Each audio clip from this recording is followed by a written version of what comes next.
Hello, this is Heather from Twist My Stitch. Thank you for joining me for this tutorial of the double crochet two together or the double crochet decrease. Be sure to check the description below for pattern links using this stitch.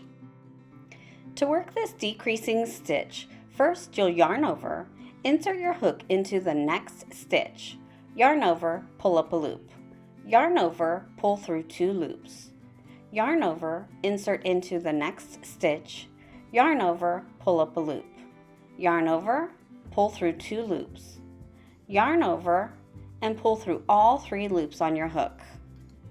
And that is the double crochet two together or double crochet decrease. If you have a video request, send me an email and subscribe to my blog at twistmystitch.com. You can also find me on Facebook and Instagram. Please give this video a like, subscribe to my channel, and click on that bell to get notified of future videos.